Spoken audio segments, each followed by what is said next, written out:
Bapak Ibu di MUPE Bali NTB yang saya kasihi, begitupun yang Tuhan Yesus kasihi, Shalom. Apa kabarnya hari ini? Saya berharap apapun keadaan kita saat ini, kita tetap dapat mengucap syukur kepada Tuhan. Sebelum kita masuk dalam pemberitaan firman Tuhan, marilah kita bersatu dulu di dalam doa. Kami mengucap syukur ya Allah karena kasih dan penyertaan-Mu dalam hidup kami. Kami rasakan setiap waktu cinta kasih-Mu, bahkan dalam situasi yang sulit sekalipun. Kami mohon biarlah Tuhan, Engkau tetap membimbing kami, sehingga kami yang lemah ini dikuatkan dengan pemberitaan firman yang akan kami dengar pada saat ini. Di dalam nama Tuhan Yesus Kristus kami berdoa, amin. Pembacaan Alkitab terambil dari bacaan SBU Malam tanggal 9 Januari 2021, yakni Kitab Kejadian pasal 35 ayat 9 sampai 15. Kita akan membaca ayatnya yang ke-9 dan ke-10 saja. Setelah Yakub datang dari Padan Aram, maka Allah menampakkan diri pula kepadanya dan memberkati dia. Firman Allah kepadanya, "Namamu Yakub, dari sekarang namamu bukan lagi Yakub, melainkan Israel. Itulah yang akan menjadi namamu." Maka Allah menamai dia Israel. Demikianlah firman Tuhan, berbahagialah setiap orang yang membaca dan akan merenungkan firman Tuhan. Haleluya. Ibu Bapa yang dikasihi Tuhan kita Yesus Kristus, firman Tuhan kita hari ini berbicara tentang satu tokoh, yakni Yakub. Kalau kita membaca firman Tuhan tadi, maka kita akan tahu bahwa Yakub adalah orang yang diberkati Tuhan. Enak sekali ya hidupnya, diberkati Tuhan. Mungkin bagi kita yang mengalami pergumulan, kita bertanya-tanya, mengapa saya tidak diberkati oleh Tuhan? Tapi Ibu Bapa yang dikasihi Tuhan, kalau kita merujuk dari awal kisah tentang Yakub, maka kita akan tahu bahwa kehidupan Yakub juga mengalami hal yang sulit. Bahkan dia adalah manusia biasa yang kerap kali jatuh ke dalam dosa. Kita akan melihat bahwa dosa yang ia lakukan kepada Tuhan, yakni dia melakukan dusta atau penipuan. Dia menipu untuk mendapatkan hak kesulungan saudaranya. Ia menipu dengan membohongi saudaranya Esau. Hidupnya justru mengalami yang namanya tantangan. Yakub harus lari, tinggal di negeri orang asing. Bahkan ketika ia berada dalam kehidupan keluarganya, ia ditipu berulang kali oleh ayah mertuanya. Tapi Ibu Bapa yang dikasihi Tuhan, belajar dari Yakub, dia berbalik untuk tetap setia kepada Tuhan. Dalam bahasa Ibrani, nama Yakub berarti Yaakov, yang secara etimologis dalam Kejadian 25 ayat 26 berarti tangannya memegang tumit Esau. Sedangkan kalau kita lihat Kejadian 27 ayat 36, nama Yakub dihubungkan dengan tindakan menipu atau berdusta. Dalam teks ini yang kita baca tadi, di ayatnya yang ke-10, kita melihat bahwa Allah berfirman, "Yakub, mulai dari sekarang namamu tidak lagi Yakub, melainkan Israel."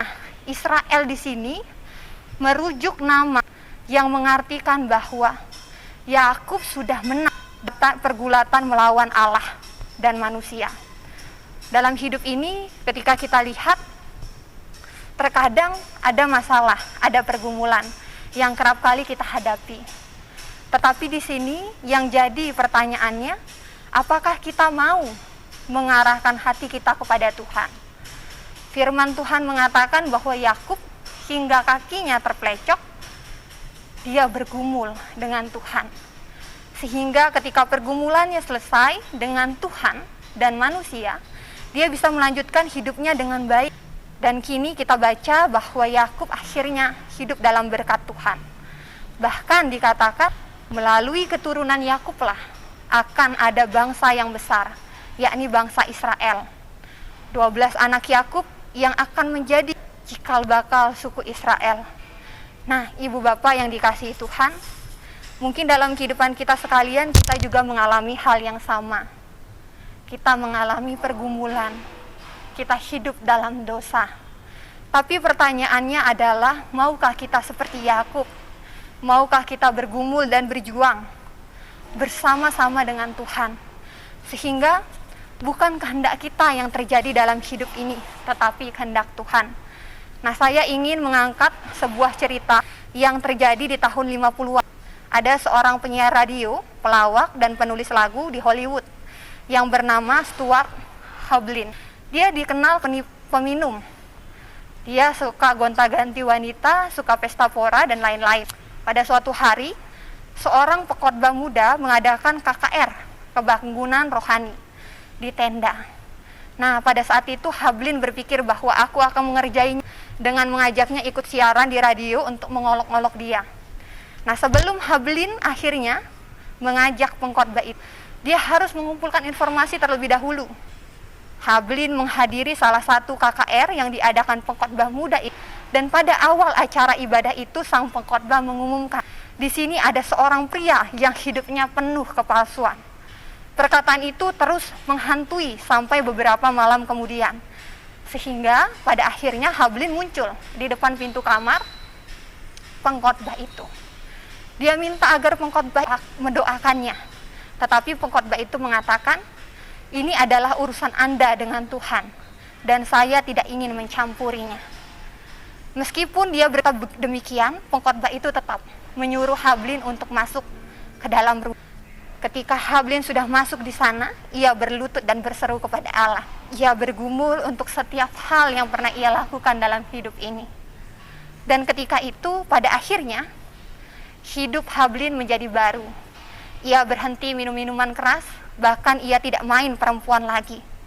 Ia berhenti melakukan segala hal-hal yang membuat ia jatuh dalam dosa. Tetapi ternyata, sikapnya yang demikian membuat orang-orang di Hollywood membencinya. Bahkan akhirnya ia dipecat dari radio tempat dia bekerja. Nah, pada saat itu Hablin mencoba untuk menulis beberapa lagu, tapi ia tidak kunjung dapat menulis syair yang baik. Saat ia terus bergumul, ada temannya Stuart datang. Kemudian dia berkata, apakah kamu tahu, Hablin, apa yang membuatmu seperti ini sekarang? Semua kesulitan ini dimulai ketika engkau menemukan agama. Tapi Hablin justru menjawab, kamu harus tahu rahasia besar. Segalanya itu mungkin bersama Allah. Jadi aku tidak takut. Atas jawaban ini, Stuart berkata, coba kau tulis sebuah syair atau perkataan tentang peristiwa yang kau alami untuk membuat sebuah lagu yang bagus. Dari peristiwa itu, Hablin membuat sebuah lagu yang menarik Bapak Ibu, yang sampai ke telinga Bapak Ibu sekarang, yakni lagu Tak Tersembunyi Kuasa Allah. Bunyinya demikian. Tak tersembunyi